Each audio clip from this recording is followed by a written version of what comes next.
네, 이제 주님의 기도하고 시작하겠습니다. 성부와 성자와 성령의 이름으로 아멘. 아멘. 하늘에 계신 우리 우리 아버지, 아버지의 이름이 거룩히 빛나시며 아버지의 나라가 오시며 아버지의 뜻이 하늘에서와 하늘에서와 같이 땅에서도 땅에서도 이루어지소서. 이루어지소서. 오늘 오늘 저희에게 일용할 저희에게 양식을 주시고 주시고 저희에게 잘못한 일을 저희가 저희가 용서하듯이 저희 저희 죄를 죄를 용서하시고 용서하시고 저희를 저희를 유혹에 유혹에 빠지지 않게 하시고 악에서 구하소서. 아멘. 아멘. 성부와 성자와 성령의 이름으로 아멘. 아멘. 네, 반갑습니다. 네. 네, 오늘은 지난 시간 먼저 복습하고 또 이어서 계속해 나가도록 하겠습니다. 오늘은 일러두기, 그다음에 주요 문헌집 명칭과 약어, 그리고 또 한국어로 번역된 문헌들에 대해서 이제 세 가지 살펴볼 계획입니다. 되면 목차까지 이렇게 좀 볼 거예요. 먼저 한 주간 이렇게 지나면서 우리 교우님들께서 몇 가지 이래 피드백을 해주신 분들이 계세요. 첫 번째는 유튜브 강의를 통해서 한 5번 정도 듣고 나니까 이제 좀 이해가 되는 것 같습니다. 이런 분도 계셨고, 또 매일 한 번씩 듣고 나니까 참 도움이 됩니다. 처음에는 잘 안 되던 것이 매일 이렇게 듣고 나니까 도움이 되네요. 그런 분도 계셨어요. 그런 교우님들의 말씀을 들으면서 참 이 교리가 좀 어렵기 때문에 또 내용도 좀 생소하기 때문에 한 번만에는 이해되지는 않는 것 같아요. 그래서 우리 교우님들도 꼭 여러 번 반복해서 꼭 들어보시기 바랍니다. 그리고 또 다른 교우님 중에는 한국어보다는 영어가 좀 더 익숙합니다 라고 하시는 분들이 계셨어요. 아무래도 또 미국에서 오래 생활하시면 또 그런 분들도 계실 것 같아요. 그래서 제가 강의 전에 지금 미리 영어 가톨릭 교회 교리서를 올려드렸어요, 인터넷에. 네, 그리고 지금 현재 교우님들 중에도 영어 가톨릭 교회 교리서를 사서 보시는 분들도 계신 걸로 알고 있어요. 그래서 저도 이래 중요 용어들은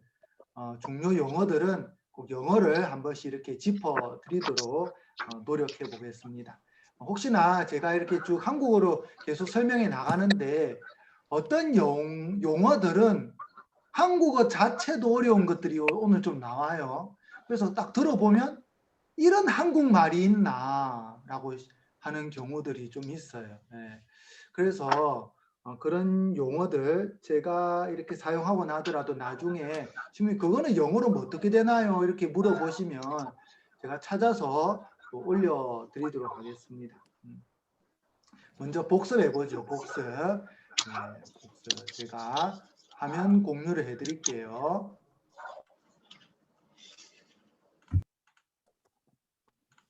네. 지난 시간 우리가 했던 것인데 이성2부터 지난 시간 했었어요. 이성2. 네. 이성2가 전해진 것을 사유하는 이성이라고 했어요. 사유하는 이성. 이 말마디를 좀 어려운데 사유는 각조 달아놨죠. 개념, 구성, 판단 등을 하는 인간의 지적 작용을 말합니다. 어떤 단어, 그것을 개념을 잡고 구성을 해 나가고 이것이 맞나 안 맞나 판단해 나가는 그런 지적 작용을 사유라고 합니다. 왜 이런 사유가 필요한지에 대해서 우리가 살펴봤어요. 안세모 성인이 말씀하셨죠. 믿음만을 가지고 기존의 신앙 방식을 그대로 답습하는 것은 어떤 의미에서 태만한 자이다. 우리가 매주일 미사를 드려요. 주일 미사를 드리는데 지난주도 드리고 이번 주도 드리고 예비자 교리 때도 매주 미사 드리라고 하니까 드리고 그냥 그렇게 미사를 계속 드릴 수도 있지만 왜 매주 드리려고 하는 거지? 이런 의문을 던져봐야 된다는 거죠. 그리고 그에 대한 답을 찾고자 노력해야 됩니다. 그리고 이것은 또한 전해진 것을 그냥 믿기만 하면 신앙의 본질에서도 멀어질 수 있습니다. 신앙의 본질.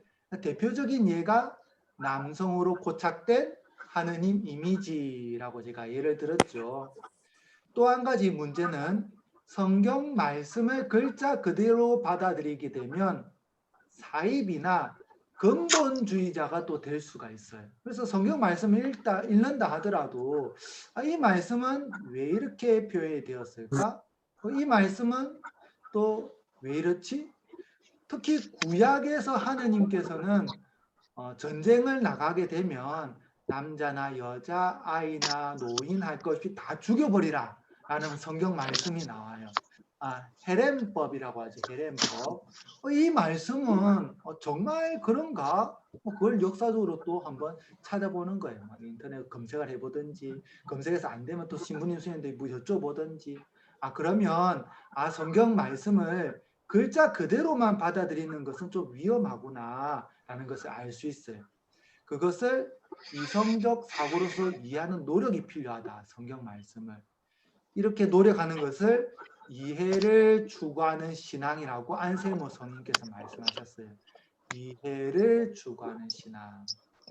그렇게 이해를 추구하는 신앙, 사유머리로서 계속 생각해보고 또 묵상해보고 또 글로서 계속 기록을 남기다 보면 이제는 뭔가 이렇게 자료들이 쌓여갑니다. 그 자료들이 쌓여가는데 그 자료들 중에서 교회가 공식 입장으로 이거는 믿을 교리입니다. 이거는 정말 믿어야 됩니다라고 선포하는 것들이 있다라고 했어요. 그것을 제가 교의라고 했습니다. 교의. 예. 교의는 계시된 진리이면서 교회가 공식적으로 선포한 것을 교의라고 합니다. 이때 이성적으로 이해되어진 신앙을 어떻게 받아들이느냐에 따라서 여러 종파로 갈라진다라고 했죠.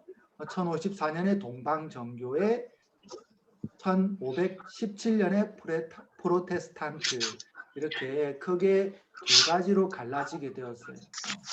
믿음의 예에 있어서 동방정교회는 사제 독신제가 있긴 있는데 또 신부님들도 결혼을 많이 해요. 그래서 사제 독신제, 신부님 중에 결혼을 안 하시는 신부님들 중에서 이제 주교님이 나옵니다. 근데 결혼하면 동방정교에서는 주교님 되는 것은 좀 어려워요. 성경에 뭐 베드로 사도로 결혼했는데 뭐 이런 구절들도 다 있죠. 뭐 하여튼 그 부분들에 대해서 이렇게 표현했다라고 보시면 되고, 뭐 프로테스탄트, 우리가 대표적으로 프로테스탄트가 우리 가톨릭과 다른 점이 신앙의 근거에 있어서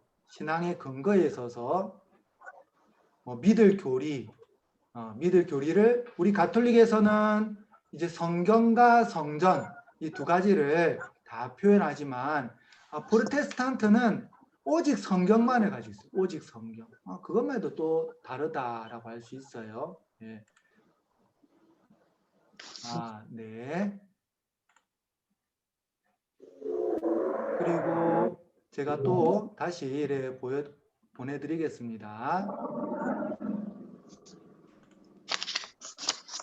화면 공유해 드릴게요.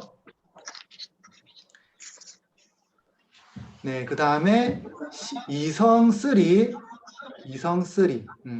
이제 이성2를 반성하는, 다시 생각해보고 지난날에 내가 했던 신앙생활이 잘못된 부분은 없는지를 한 번 더 머리로서 생각해보는, 그것을 이성3라고 할 수 있죠. 이때 지금 나의 신앙이 예수님의 가르침과 얼마나 부합하는가, 예수님께서 세우고자 하셨던 교회의 모습이 지금의 모습인가, 신앙생활을 한 횟수만큼 나의 신앙은 깊어졌는가, 또 끊임없이 이런 비판적 질문들과 쇄신을 위한 노력들을 해야 그 다음 단계인 예수님께서 원하시는 참된 모습의 신앙으로 살아갈 수 있다라고 우리가 지난 시간에 했었어요.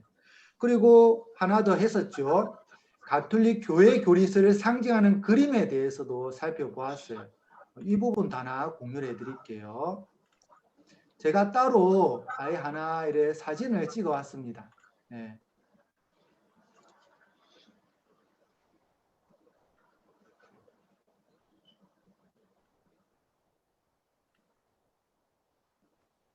네, 지금 제가 사진을 찍어 온 게 있는데 그게 지금 제가 고단세 준비해 놨는데 또 꺼버렸나 봐요. 바로 켜드릴게요.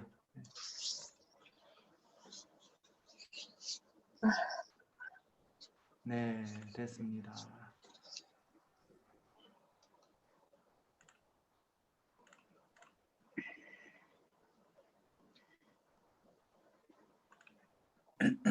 네, 이 그림 여러분들 교재를 가지고 계신 분들은 교재 제 오른쪽 밑에 요 작은 그림이 있죠. 요거를 제가 확대해서 사진을 찍어 봤어요. 이 그림을 보면 우선 목자는 당연히 예수님을 상징할 것이고 양은 우리들, 신자들을 상징할 거예요. 목자이신 예수님이 지팡이를 쥐고 계세요. 양들을 인도하고 보호해 주시는 것이죠. 그리고 뿔피리를 갖고 있어요. 뿔피리. 뿔피리는 소리를 낼 건데, 감미로운 소리를 낼 건데, 우리가 배우는 교리 내용이 그렇게 우리의 영혼에게 감미롭게 다가가기를 바란다라는 그런 상징이 있죠. 그리고 요 위에 나무들이 있는데, 이건 생명의 나무예요. 생명나무. 교리를 배워서 예수님의 생명회로 가까이 나아가자. 그런 의미예요. 그래서 여기까지 우리가 지난 시간 했습니다. 이제 교재로 한번 펴보시기 바랍니다. 교재. 네, 교재 펴기 앞서서 우리 교님들 일하는 데 있어가지고 음소거를 꼭 해주세요. 음소거. 네, 제가 모두 음소거를 하겠습니다. 네, 음소거 해지하지 마시고 제가 대표 봉사자와 부대표 봉사자를 따로 미리 뽑아놨어요. 그래서 나중에 뭐 부대표 봉사자님 누구, 대표 봉사님 누구, 성경책 말씀 읽어주세요. 그럴 때는 음소거 해주시고 다른 때에는 음소거 질문을 제가 받을 때 그때 이렇게 해주시기 바랍니다. 그렇지 않으면 방에서 다른 뭐 자녀들이 와 있다든지 아니면 뭐 또 다른 분들이 계실 수도 있죠. 그분들이 하시는 이야기가 이렇게 다 들려요. 네. 자, 교재에 한 펴 보세요. 교재 일러두기. 네, 제가 저도 교재 펴드리겠습니다. 네, 일러두기.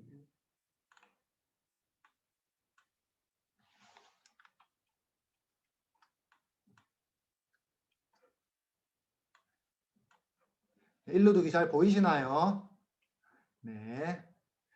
첫 번째 성경 구조 인용은 성경을 따른다. 2005년 성경이죠. 그리고 두 번째 모든 책에는 라틴말 텍스트를 따른다. 뭐 이건 뭐 당연한 거고 주에 실린 모든 참고 문헌은 원문을 그대로 실려실 때 되도록 번역해서 독자들이 그 내용을 대강 짐작할 수 있도록 한다. 성경과 공의 문헌 약어는 약어표를 본다. 제가 오늘 약어표에 대해서 한번 설명해 드릴 거예요. 그래야 나중에 우리 교우님들도 혼자서 이 가톨릭 교회서를 보더라도 이게 대체 무슨 말인가 그걸 알 수 있을 것 같아요. 그리고 스스로도 찾아볼 수 있을 것 같아요. 그리고 우리말로 번역된 문헌 이 부분도 제가 한 번 더 짚어드리겠습니다. 여러 문헌들이 있는데 어떤 거는 뭐 교황령, 어떤 거는 자의교서, 어떤 거는 뭐 편지, 뭐 이렇게 하다 보니까 이게 대체 뭐지? 왜 이렇게까지 나눌까? 뭐 그런 의문이 들어요. 이것도 오늘 짚어드릴게요. 그리고 교회 문헌이나 교회 저술가 문헌, 뭐 성물도에 실린 것들은 출처 찾아보기 있다. 하느님의 거룩한 이름 야훼를 주님으로 바꾸고 서체를 다르게 표기하여 주님이라고 한다. 이 너무나도 당연하죠. 우리 육신의 아버지의 이름을 함부로 부르지 않듯이 우리 영신의 아버지 이름도 함부로 부르지 않는 것은 너무나도 당연한 겁니다. 그리고 히브리 말이나 그리스 말 등 라틴 말 외의 용어는 갈로 안에 로마자 이태릭체로 한다. 네, 이렇게 일러두기를 이렇게 늘 한 번씩 보고 꼭 이렇게 넘어가시기 바랍니다. 왜냐하면 성경책에도 일러두기가 있어요. 성경 공부할 때도 일러두기를 보시면 나중에 내가 가지게 될 의문들을 해결하는 데 참 많이 도움이 돼요. 자, 이제 주요 문헌집 명칭과 약어. 주요 문헌집 명칭과 약어를 보면 참 다양한데 그냥 봐도 그냥 이 약어를 이제 해석을 해놨는데도 참 어려워요. 우선 사도자 관보부터 뭐 전부 다 보는 건 아니고 중요한 것들 한 두세 개 정도만 보겠습니다. 우리가 이거 다 보고 다 해석하기는 좀 어렵고 사도자 관보. 자, 자신이 지금 이제 교리서를 가지고 있으면 이제 적어 보시기 바랍니다. 사도자 관보는 로마 교황청에서 발행한 문헌을 묶어 놓은 책입니다. 사도자 관보, 로마 교황청에서 발행한 문헌을 묶어 놓은 책. 네. 로마 교황청에서 발행한 문헌을 묶어 놓은 책. 뭐 중세 찬미가집, 이건 뭐 당연한 거죠. 중세 때 찬미를 드렸던 노래 중에서 선집, 네, 이 선집이라는 선택해서 묶어 놓았다라는 뜻이에요. 선집. 네. 그 다음에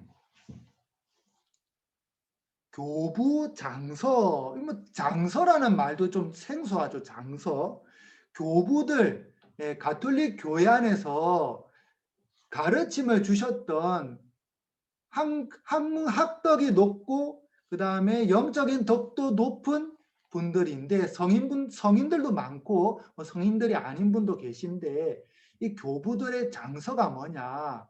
장서는 전문가의 의견에 따라 도서를 수집하고 조직화해 놓은 거예요. 제가 한 번 더 선집, 장서, 뭐 전집, 문집 요거 다 한 번 더 해드릴게요.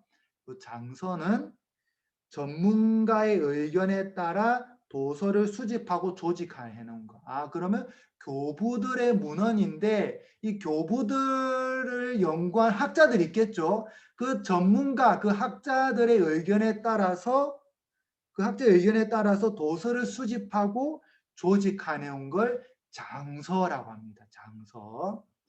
그다음에 2세기 그리스도교 고교론 저술가 선집. 선집은 선택해서 모아놓은 건데 호교론이 뭐냐? 호교론.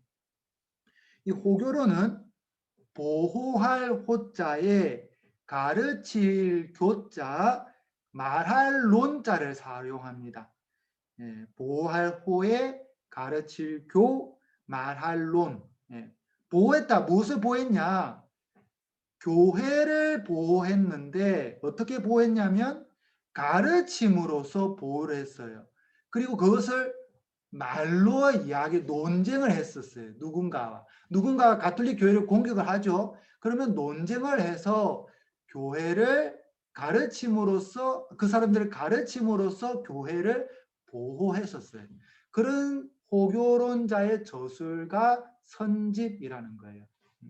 그다음에 동방교회법전은 우리 가톨릭이 아니라 동방에서 사용하는 교회법전이라는 것이고, 뭐 그리스도교 문헌 전집, 또 전집이라는 용어가 나오죠. 아까 선집, 그 다음에 문집, 장서, 그 다음에 선집, 전집. 전집은 뭐냐? 전집은 한 사람 또는 같은 종류나 시대의 저작을 한 대에 묶어 놓은 거예요. 한 대에 묶어 놓은 거. 그래서 우리가 서양 문학 전집하면 뭐 도스토예프스키라든지 아니면 유명한 그런 글을 적었던 사람들 있죠. 셰익스피어라든지 이런 분들의 책을 싹 다 모아놓으면 그게 서양 문학 전집이 되겠죠. 그럼 요거는 그리스도교 문학 전집이면 그리스 그리스도어를 사용하는 그리스도교 안의 문학 전집이라는 거예요. 예. 그러면 당연히 라틴은 라틴어를 사용하는 그리스도교 문학 전집 뭐 이렇게 되겠죠. 그다음에 그다음에 다 비슷비슷한데 요 또 중요한 게 요 DS예요. DS. 요 DS가 2017년 지금 2021년이니까 2017년 전 4년 전에 한국어로 번역되었어요. 2017년 4년 전에 이것도 제가 보기에 참 우리 한국 가톨릭 교회가 그만큼 지적으로도 그렇고 그다음에 유학 갔다 오신 신부님들도 많고 인간 뭐라면 인력이라 해야 되나요? 사람도 그렇고 이게 계속 이렇게 축적되어 가니까 이런 좋은 책들이 이제 한국어로 하나씩 번역되는 것 같아요. 신앙 규정 편람이라 되어 있는데 편람 이것도 한국어인데 참 처음 들어보는 경우가 많아요. 편람. 편리하게 볼 수 있도록 선별해서 만들어 놓은 책이다라는 뜻이 편리하게 볼 수 있도록 선별해서 만들어 놓은 책. 예.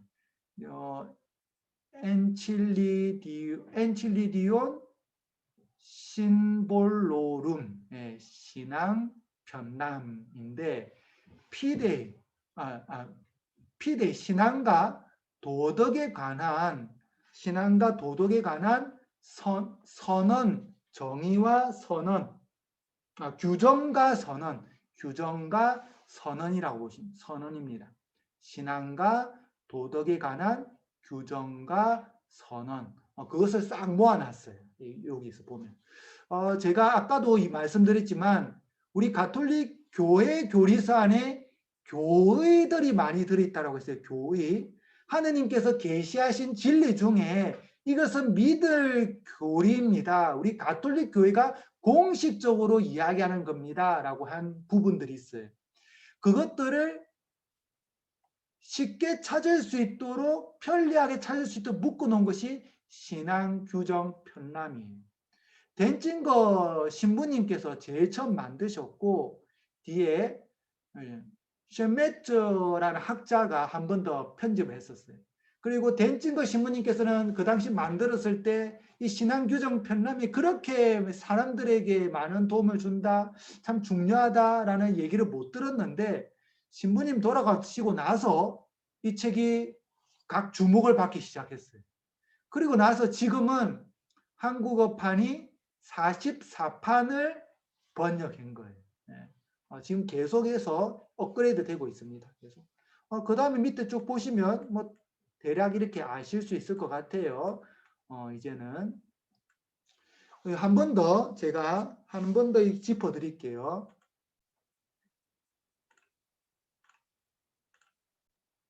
선집, 문집 이런 용어들이 좀 어려운 것 같은데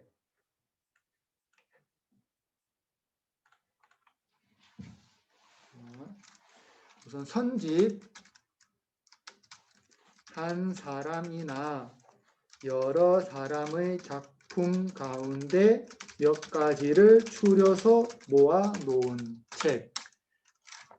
그다음에 문집 시나 문장을 엮어서 모아 놓은 책. 그다음에 전집 한 사람 또는 같은 종류나 시대의 저작을 한데 모아 놓은 책. 장소, 전문가의 의견에 따라 도서를 수집하고 조직화해 놓은 책. 이렇게 보시면 됩니다. 크게 한 번씩 이렇게 설명 들으면 이해가 될 거예요. 그 일상 가운데에서나 아니면 신앙생활에도 들어볼 일들이 없다 보니까 조금 어렵지만 한번 읽어보면 그렇게 어려운 건 아니에요.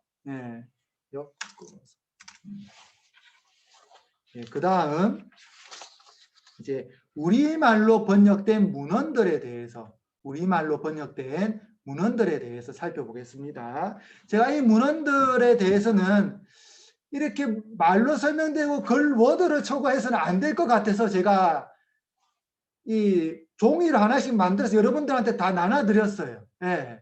그래서 JPG 파일을 휴대폰으로 바로 보셔도 되고 PDF 파일로 다운받아서 보셔도 되고, 그것도 난 싫다. 그럼 성당 사무실에 프린트해 놓을 거니까 찾아가라고 말씀드렸죠. 예, 그래서 한번 보시면 됩니다. 먼저 이런 문헌들이 나오게 된 배경을 보겠습니다. 자, 페이지는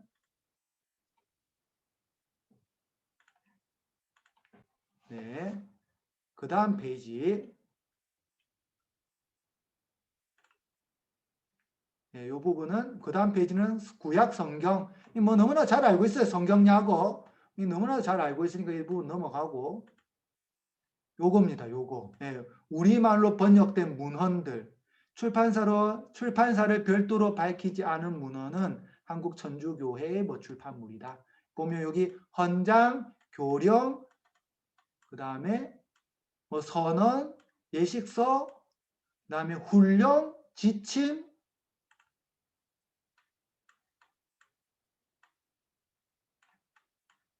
해칙, 교황령, 교황권고, 교황교서, 뭐 이런 내용들이 계속 있어요. 그래서 교황권고, 뭐 교서, 해칙, 교황령, 뭐 헌장, 뭐 해칙, 뭐 다 비슷비슷한 것 같고, 뭐 차이 선언 뭐 별 차이도 없고 그냥 다 가톨릭 교회 가르침 같은데 이게 대체 뭐냐? 이런 의문이 들 수 있어요. 이 부분에 대해서 우리가 한번 정리를 하고 넘어가도록 하겠습니다. 그러면 머릿속에 기억을 못 하더라도 우리가 다음에 아니면 우리 교우님들이 스스로 내가 다음에 한번 찾아봐야지 했을 때 이거 종이 한 장 제가 프린트해 드린 거 그 한 번만 딱 보면 이거구나 라는 것을 금방 알 수 있을 것 같아요. 그냥 한번 쭉 설명 들어보면 어려운 게 없습니다.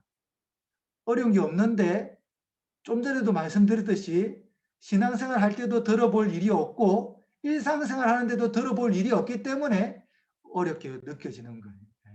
그래서 한 번만 쭉 들어보시면 돼요. 여기 우선 이런 문헌들이 나오게 된 배경부터 먼저 조금만 설명해 드릴게요. 우리 그리스도교가 초세기에 박해를 심하게 받았다는 것은 다들 아실 거예요. 그렇게 박해를 받다가 313년 콘스탄티누스 황제 때 밀라노 칙령에 의해서 그리스도교가 종교 자유를 얻게 됩니다. 제가 적어드릴게요.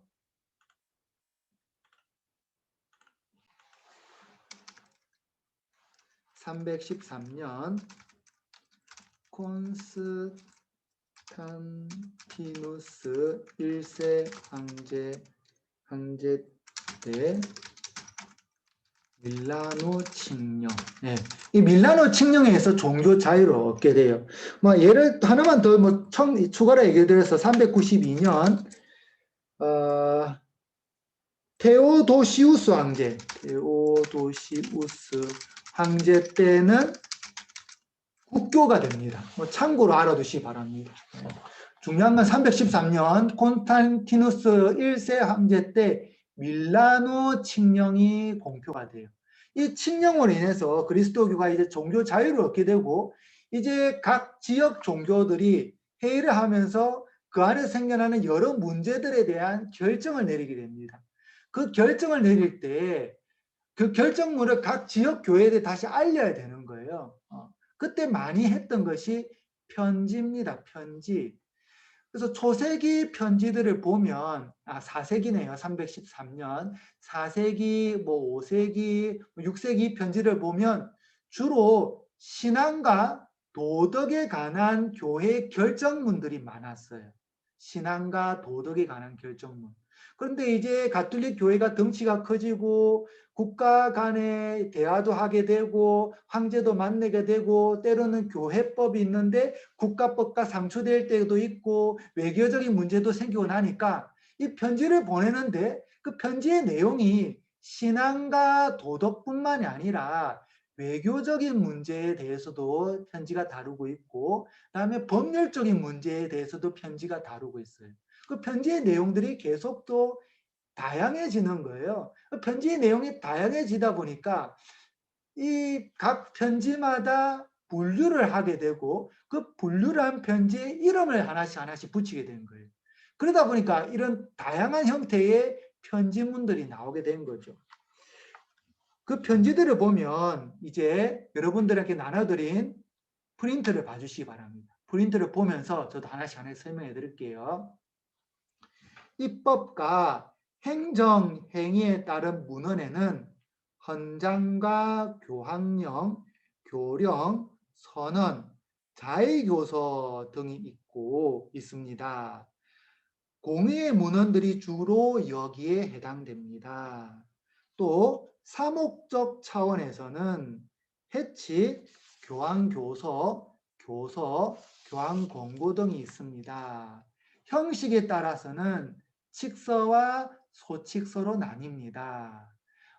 저도 이번에 가톨릭 교회 교리서를 이렇게 여러분들에게 설명해 드리기 위해서 여러 가지 자료들을 찾았었어요. 자료들을 찾는데 이 자료들이 정확하게 일목요연하게 쫙 정리가 되어 있으면 제가 그대로 워드 따다다닥 쳐서 탁 나눠드리면 돼요. 근데 그런 자료들이 찾기 좀 힘들었었어요. 그래서 제가 주로 참조를 했던 것이 가톨릭 교회 한국 가톨릭 대사전, 한국 가톨릭 대사전, 그리고 가톨릭 신문의 또 교황 문헌에 대해서 한 최용택 기자님이 다뤘던 내용이 또 있었어요. 그 다음에 2016년 10월 9일 대구 가톨릭 주보에 또 이 교황 문헌에 대해서 정리한 게 있었어요. 그래서 이 세 가지를 읽어보고 쭉 정리를 했었어요. 그래서 때로는 조금 이 말이 좀 안 맞는 부분들은 어떻게든 제가 나름대로 생각도 하고 찾아보면서 하여튼 정리를 했으니까 우리 교우님들한테 좀 도움이 되지 않겠나 싶고, 혹시나 부족한 부분이 있더라도 좀 이해를 해주시기 바랍니다. 이 부분은 제 나름대로 아무리 어떤 자료는 찾으려 해도 나오지가 않아요. 이게 왜 이렇지? 제 나름대로 의문을 가지고 찾으려 했는데도 좀 못 찾겠어요. 물론 인터넷에 글을 올린 분들도 계십니다. 이거는 이렇습니다. 그런데 그것을 제가 또 이렇게 공적인 자리에서 그냥 인터넷 어디서 읽었는데 컨트롤 C에서 컨트롤 V 해가지고 가져올 수는 없죠. 정확한 출처를 밝힐 수 있는 것들만 이제 가져와서 정리해드린 겁니다. 먼저 헌장은 영어로 constitution이라고 합니다. 발음은 정확한지는 모르겠어요. 발음 한번 찾아보시기 바랍니다. 헌장은 좁은 의미로 교회의 일반법을 의미하고 넓은 의미로는 개별 교회들을 위한 교황령도 포함됩니다. 일반법은 뭐 교회 가지고 있는 법을 말하는 건데 교황령은 밑에 하나 더 있어요. 밑에 제가 또 따로 한 번 더 설명해 드릴게요. 교황령. 헌장에는 신앙과 간섭, 일반법과 특별법에 관한 문제들 또는 교구 설립과 분할 등 보편교회와 지역교회의 매우 중요한 일들에 관한 교황의 결정이 담겨 있습니다. 제2차 바티칸 공회 문헌 중 거룩한 전례에 관한 헌장, 그리고 교회에 관한 교회 헌장 등이 포함됩니다. 그리고 헌장은 교황이 직접 입법한 문서이고 교령, 에클레시, 영어 발음이 어렵네요. 영어는 넘어가도록 하겠습니다. 디크리, 하여튼 교령, 라틴어는 데크레툼이라고 합니다. 교령은 교황청의 해당 기관이 입법한 문서입니다. 그러면 딱 교재를 봤을 때 여러분들 교재도 한번 보세요. 교재 보면 전례 헌장, 교회 헌장, 계시 헌장, 사목 헌장, 헌장이 4가지가 있어요. 그러면 이거는 교황님이 직접 입법한 문서고, 그 밑에 교령, 사회 매체 교령, 동방교회 교령, 일치 교령, 이 교령들은 각각의 교황청 해당 기관이 입법한 문서구나. 이렇게 차이를 이제 볼 수 있을 것 같아요. 그 다음에 훈령은 로마 교황청에서 발행하는 교의적 해설 또는 일련의 지침과 규정, 규칙과 권장 사항과 권면을 의미합니다. 훈령의 목적은 법규를 상세히 설명함으로써 그 법규들을 더욱 효과적으로 이야기하는 데 있습니다. 무슨 말이냐 하면 우선 헌장과 교령이 발표가 되잖아요. 헌장과 교령이 발표가 되면 이것을 어떻게 구체적으로 실천할 건가? 그런 의문이 듭니다. 제가 한번 교재를 짚어드릴게요. 교재를 안 짚어드리면 이거 찾기가 좀 어려울 것 같아요. 자, 보세요. 헌장 하나, 둘, 셋, 네 개 있죠. 전례헌장, 교회헌장, 계시헌장, 사목헌장, 교령, 매체헌장, 교회 교령, 일치 교령, 주교 교령, 교령과 헌장이 있어요. 이걸 발표가 나면 이걸 구체적으로 각 지역 교회에 아니면 뭐 보편 교회에 어떻게 실천할 건가, 어떻게 할 건가 이걸 이제 구체화시켜야 돼요. 그때 발표되는 게 훈령이에요. 훈령은 요 옆에 있어요. 옆에 요게 훈령. 성체 신비 공경에 관한 훈령. 성체 신비를 이렇게 해야 되구나. 요 현재 훈령이 여기 하나 있네요. 네. 요 또 뒤에 있네요. 인간 생명의 기원과 출산의 존엄성에 관한 훈령, 그리고 또 유아 세례에 관한 훈령, 그리스도교의 자유와 해방에 관한 훈령을 보면 구체적으로 각 지역에 어떻게 적용해야 된다. 이게 다 설명이 되는 거예요. 앞에서 교령과 헌장과 교령은 큰 원리 원칙을 이야기한다면 훈령은 세부적인 지침들 아니면 적용 방법들을 이야기한다. 이렇게 보시면 되죠. 그 다음에 교황령에 대해서 보겠습니다. 교황령. 다시 프린트 봐주세요. 교황령은 교황의 이름으로 발간하는 문서 중 가장 장엄한 것으로 주로 교의적인 것과 규율에 관한 내용이 포함됩니다. 교황님의 본인의 이름으로 발행하는, 그래서 책을 보거나 또 문서들을 보면 어떤 데는 주교, 교리, 성성, 장관, 누구누구 추기경 사인이 딱 들어가고 어떤 거는 딱 보면 교황님의 사인이 딱 들어가요. 네. 혹시나 여러분들 나중에 이런 문서들이 볼 기회가 있으면 딱 보면 그 차이들이 있어요. 어떤 거는 주교님 사인이 딱 들어가는, 추기경님 사인이나 이런 게 딱 들어가는데 어떤 거는 교황님 사인이 들어가요. 근데 교황님의 사인이 들어간 것들 중에서도 교황령이라고 딱 돼 있으면 제일 권위가 있고 힘이 높다는 거예요. 그렇게 보시면 됩니다. 대표적인 것이 성모 성천에 관한 비오 12세 교황의 교황령, 지극히 자애로우신 하느님입니다. 우리가 성모님에 대한 믿음으로 선포된 계시 진리, 계시 진리 중에서 믿을 것이라고 선포된 진리를 교의라고 했죠. 성모님에 관한 교의가 4가지가 있어요. 동정 성모, 천주 모친, 무염 시태, 그리고 몽소 승천. 한자로 해서 좀 어려울 수 있는데 성모님 평생 동정이셨다. 성모님은 예수님의 어머니다. 그리고 성모님은 원죄에 물듦이 없으셨다. 그리고 성모님은 하느님에 의해 불림으로 하늘로 승천하셨다. 이렇게 4가지가 있어요. 이걸 성모님에 관한 4가지 교의라고 합니다. 교의. 이 4가지 교의 중에 또 4번째 것, 성모 성천. 우리가 8월 15일 성모성천 대축일을 지내죠. 이 성모성천 대축일이 공식적으로 언제부터 우리 가톨릭의 믿을 교리로 받아들이게 됐냐? 요때예요. 요때. 예, 성모성천에 관한 비오 12세 교황의 교황령. 제가 날짜는 연도는 안 적었네요. 연도는 1951년으로 알고 있어요. 제가 바로 검색해 드릴게요. 요즘은 이런 걸 다음이나 구글에서 검색하면 바로 나와요. 성모승천 교리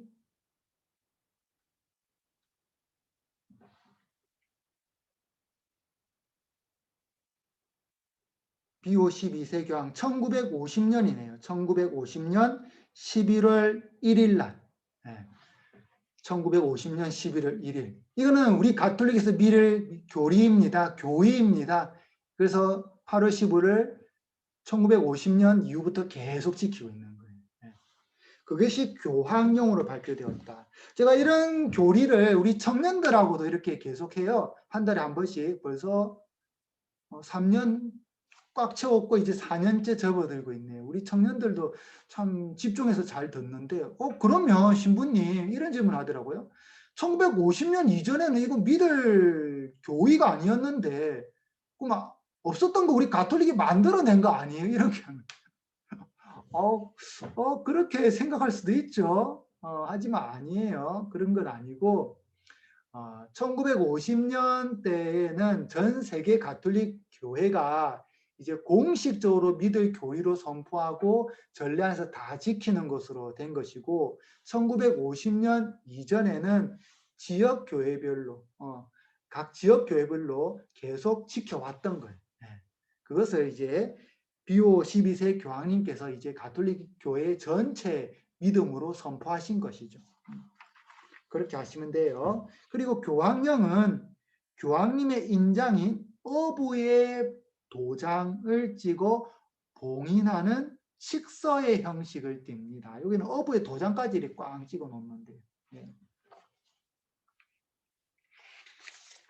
그 다음에 자의교서. 오늘 그래도 요 문서들만 쭉 보고 오늘 마치도록 하겠습니다. 문서들만 보고.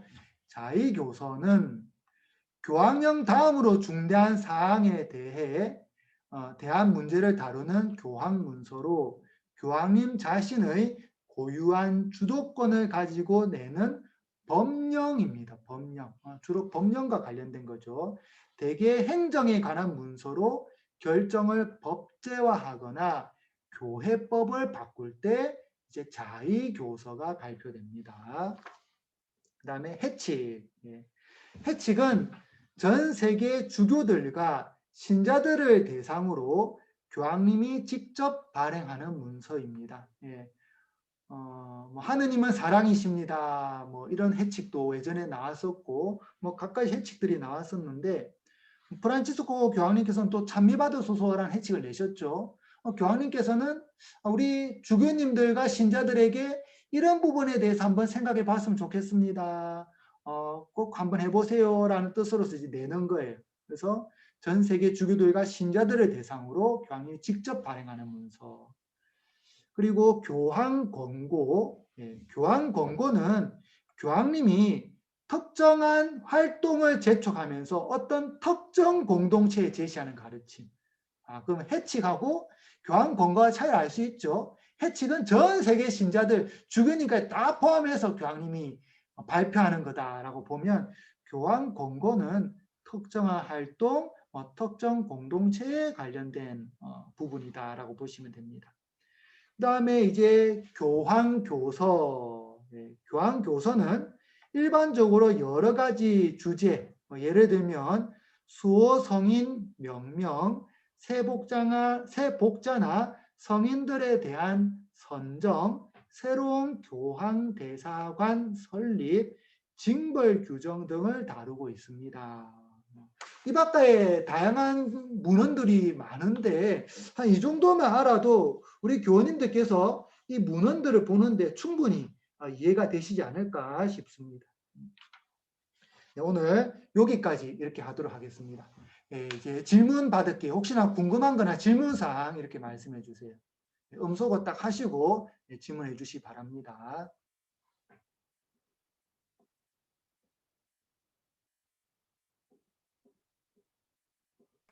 아무도 안 계신가요? 네. 지금 뭐 바로 질문 안 하셔도 됩니다. 나중에 제가 내일쯤 이렇게 다시 유튜브에 올리게 될 건데, 한 번 더 들으면서, 이 부분은 왜 이럴까? 한번 고민도 해보고 또 올리시면 좋을 것 같아요. 질문 올릴 때나 단체 카톡을 사용할 때에는 아침 9시부터 저녁 9시까지, 요 시간을 이용해 주세요. 너무 늦거나 너무 빠른 시간에 하면 또 다른 교우님들한테 또 이렇게 불편함을 줄 수 있으니까 꼭 아침 9시부터 저녁 9시 그 사이를 이용해 주시기 바랍니다. 그러면 강복으로서 마치도록 하겠습니다. 성부와 성자와 성령의 이름으로 아멘. 주님께서 여러분과 함께 사제의 영과 함께 영과 함께 전능하신 전주 성부와 성자와 성령께서는 여기 있는 모든 이에게 강복하소서. 아멘. 아멘. 성부와 성자와 성령의 이름으로 아멘. 아멘. 수고하셨습니다. 감사합니다. 네, 다음 주 또 8시에 뵙도록 하겠습니다. 네. 네. 감사합니다. 네.